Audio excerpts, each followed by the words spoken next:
सिख ईसाई सब भाई भाई जब बोलते हैं आप, तो इसमें सब में लागू। अगर एक संपत्ति में विशेष अधिकार एक धर्म का तब बीच में क्यों आ जाता है? तो सबके लिए, एक भाई के लिए भी जो अधिकार होना चाहिए एक बहन के लिए भी होना चाहिए। और सच्ची देशभक्ति वही है जो आपको यह बताने का कार्य करे कि कौन आपके हक की बात करता है और कौन आपको गुमराह। नमस्कार, मैं करण कुमार, आप प्रजातंत्र देख रहे हैं। अभी हमारे साथ देश के नागरिक हैं, ठीक है, जिनसे हम ये जानने की कोशिश करेंगे। अभी एक बिल है जो बहुत चर्चित में है, जिसका नाम यूसीसी है। अभी इनसे जानेंगे क्या वो सही है और कितना गलत। सर नमस्कार, क्या नाम हुआ आपका? वासुदेव मन्ना। कहाँ से हैं सर आप? जन्मभूमि तो मेरा बंगाल है। अच्छा। कर्मभूमि दिल्ली है। तो सर यूसीसी के बारे में क्या कहेंगे आप? ठीक है, देश के हित में है तो लाना चाहिए। हम खुले दिल से स्वागत करते हैं और हर कोई जो देश हित में जो भी वही सोचता है तो उनको खुले दिल से स्वागत करना चाहिए।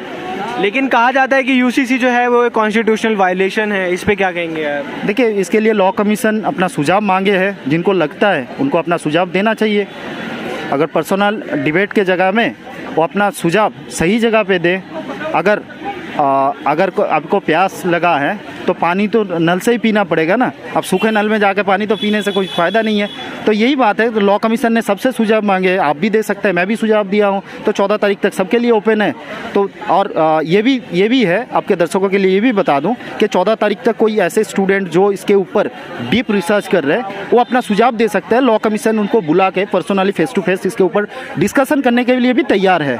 तो लॉ कमीशन ये रखा है कि जो इसके ऊपर जो व्यक्ति अपना गहरा चिंतन करते हैं या सुझाव देना चाहते हैं वो देते हैं, वेलकम करते हैं। सर विपक्षी को लेकर के कहा जाता है कि पहले वो भी यूसीसी के बारे में सोचा करते थे, पर भारतीय जनता पार्टी ने इसको लागू कर दिया, फिर भी विपक्षी इसका समर्थन नहीं दे रहे हैं। इस पे क्या कहेंगे आप? देखिए, सोचते सोचते तो उनको 60 दशक हो गया, पर भी उनका भ्रष्टाचार में 2G से लेकर जीजाजी तक सब आ गए। उसमें नहा भी लिए हैं, उनको समुद्र में गहराई तक पहुँच गए। 2G से लेकर जीजाजी तक ला नहीं पाए हैं। जब कोर मुद्दों में से भारतीय जनता पार्टी का मैं एक छोटा सा कार्यकर्ता हूँ, जब भी एक मुद्दों में से हमारे जन्म से लेकर आज तक कोर मुद्दों में से एक मुद्दा यूसीसी भी है। जैसे राम मंदिर था, 370 था, ऐसे कोर मुद्दों में से एक मुद्दा है। अब मैं चैलेंज चुनौती के साथ कहता हूँ, कोई एक मैनिफेस्टो ऐसा नहीं दिखा सकते हमारा जिसमें ये यूसीसी का जिक्र ना किया हुआ हो। तो ये हम बोल के आते हैं तो करने में क्या दिक्कत है? हम जब बोल के वादा करके आ रहे हो तो कर रहे हैं, इसमें दिक्कत क्या है? तो यूसीसी के कुछ डिसएडवांटेज नहीं लगते हैं आपको जब आप पर्सनल राइट किसी के खत्म कर देते हैं? तो देखिए, ये जो लॉ का जानकार है वो मुझसे बेहतर बता सकते हैं, क्योंकि मैं लॉ का स्टूडेंट भी नहीं हूँ, नहीं मैं लॉ का कोई कोर्स किया हूँ। तो जो मुझसे ज़्यादा जानकार है वो तो बेहतर बता सकते हैं इसमें जो कुछ भी है। लेकिन हाँ, जो बेसिक दृष्टि से मेरा सूक्ष्म दृष्टिकोण से जितना लगता है, जितना मैं पढ़ाई किया हूँ इस टॉपिक के ऊपर, जितना मेरा जानकारी में है, उतना दृष्टि कहीं इसका ये नहीं दिखा और नहीं इसका कोई ये दिखा। लेकिन हाँ, एक चीज़ मैं कहना चाहता हूँ, अगर एक लड़का को एक विशेष अधिकार दे रहा है, एक लड़की को उससे आप जब समानता का बात करते हैं, एक भाई के लिए भी जो अधिकार होना चाहिए एक बहन के लिए भी होना चाहिए। और इस देश में मुझे लगता है हिंदू सिख ईसाई सब भाई भाई जब बोलते हैं आप, तो इसमें सब में लागू होना चाहिए। अगर एक संपत्ति में विशेष अधिकार एक धर्म का तब बीच में क्यों आ जाता है? तो सबके लिए समान होना चाहिए। अच्छा सर, मेरा एक प्रश्न है आपसे, इसके साथ ऐड ऑन करना चाहूँगा मैं। जैसे कहा जाता है कि सबसे पवित्र रिश्ता जो होता है वो एक माँ और बेटे का होता है। उसके बाद यदि कोई रिश्ता माना गया है तो वो बहन और भाई का माना गया है। फिर भी एक धर्म एक ऐसा है जिसमें भाई और बहन में शादी कर दी जाती है, ठीक है? तो इसका मतलब तो ये हुआ ना कि आप भाई बहन के रिश्ते का हनन कर रहे हैं। इस पे क्या कहेंगे आप? कहाँ तक, किस हद तक सही है ये? देखिए, बात ये है, अगर भाई बहन का शादी हो, ये सनातन परंपरा का हिस्सा नहीं है। हम सनातन परंपरा को उठा के देख लीजिए, भाई बहन का शादी इतना ही गंदे नज़रिया से देखा जाता है। ये सनातन धर्म का कहीं से ये नहीं है। ये तो कुछ राम को ना मानने वाले, जो रोम संस्कृति का हिस्सा है, जो औरंगजेब का नाजायज़ औलाद है, वो लोग मानते हैं। उनका धर्म कुर्बान है, उनका धर्म मुबारक हो। तो मुझे नहीं लगता, हम सनातन धर्म संस्कृति का हिस्सा है और मुझे नहीं लगता है किसी के विशेष संप्रदाय के ऊपर ऐसे टिप्पणी करना चाहिए। उनका धर्म उनको मुबारक हो, लेकिन हाँ, कानून का जो नियम है उनको आपको भी मान के चलना पड़ेगा, मुझे भी चलना पड़ेगा। क्या हम ये दावा कर सकते हैं कि ये जो यूसीसी लाया है इससे ये सुधार हो जाएगा? नहीं, एक चीज़ देखिए, यहाँ तो कहीं भी इसका तो मेरे जितना जानकारी में है, यहाँ कहीं आपको प्रैक्टिस से तो नहीं रोका जा रहा है। इसके ऊपर तीन कुछ स्पेशल कानून यूसीसी का मतलब ही तो कुछ 3 जगह हो रहा है। एक तो समानाधिकार का बात हो रहा है, दूसरा विवाह के ऊपर बात हो रही है, और तीसरा संपत्ति के भाग बंटवारा के ऊपर लेके हो रही है।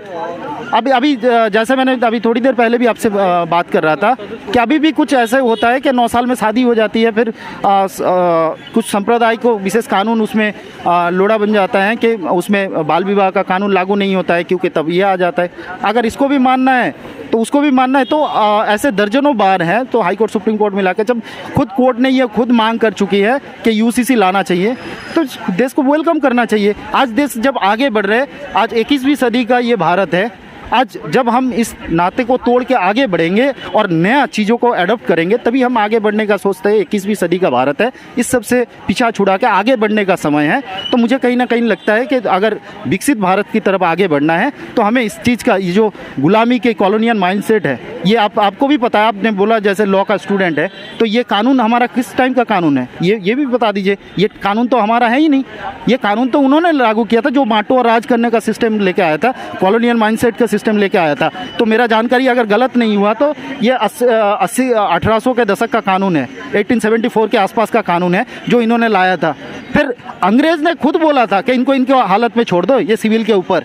तो ये अंग्रेज का माइंडसेट था। तो क्यों हम उनका गुलामी से, असली स्वतंत्र तो ये है कि हम उनका गुलामी से अगर बाहर आए हैं तो उनका माइंड, जो कॉलोनियल माइंडसेट है, उनसे भी बाहर आए। उनका कानून हम आज तक क्यों पीछे लिए घूमते फिरे? अगर मैं गलत नहीं हूँ, आप इसको कोट कर दीजिए। अगर गलत नहीं हूँ तो ये मुझे लगता है मैं सही सही इंफॉर्मेशन दिया हूँ। हाँ, बिल्कुल बिल्कुल। तो ये अंग्रेज का कानून हम आज तक क्यों कंधे पे लेके बोझ लेके? तो हम स्वतंत्र भारतवासी है, हम स्वतंत्रता से जीने का अधिकार है, तो हमें कानून भी अपने अधिकार से बनाना चाहिए। हम अंग्रेज का कानून क्यों लाए? हम स्वतंत्रता में 100 लाना चाहते हैं, जो इस भारत की हित में है। सर, यूसीसी को लेकर के क्या कहेंगे आप, लागू होना चाहिए या नहीं? बिल्कुल होना चाहिए। एक्चुअली हमारे देश को बांटो और राज करो, ये आज 70 साल से चल रहा है। ये यूसीसी आने से क्या होगा पता आपको? क्योंकि हमारे कोर्टों में कम से कम करोड़ों केस पेंडिंग है। क्यों पेंडिंग है? कि आपके लिए अलग कानून है, मेरे लिए अलग कानून है, इनके लिए अलग कानून है। हम जज के ऊपर डालते जी 5 लाख पेंडिंग है, 6 लाख पेंडिंग है। ये यूसीसी आने से क्या है कि सबको समान अधिकार मिलेगा, सबके लिए एक कानून होगा। एक देश एक परिवार होता है, 5 परिवार के लोग होते हैं, तो 5 परिवार के लिए थोड़ी आप अलग अलग कानून रखोगे, मतलब ही नहीं है। जब देश एक है तो कानून भी एक होना चाहिए। और ये बाबा साहब अम्बेडकर ने जिस टाइम संविधान बनाया था, उसी टाइम उन्होंने बोल दिया था कि यूसीसी लागू करो। गोवा में लागू है क्या? गोवा में कुछ हुआ है? गोवा में किसी का अधिकार छीना है? कुछ भी नहीं छीना। हमारे देश में, गोवा भी तो हमारा देश का हिस्सा है, उसमें लिखा हुआ है। तो सर, ये सब चीजें जो अब ये लोग, जो अपोजिशन, जो मोदी गवर्नमेंट जो ला रहा है, ये अच्छी चीजें ला रहा है। ये हमारे देश के लिए, एक लॉन्ग लाइफ के लिए अच्छी चीजें करने जा रही है। कांग्रेस ने कभी देश का भला नहीं सोचा, ना देश के बारे में कोई। उन्होंने तो बस अपने पैसे लूटने के चक्कर में रहे, देश को लूटने के चक्कर में रहे। और जब अच्छी चीजें आती तो लोगों को उसका सम्मान करना चाहिए। ठीक है सर, धन्यवाद आप।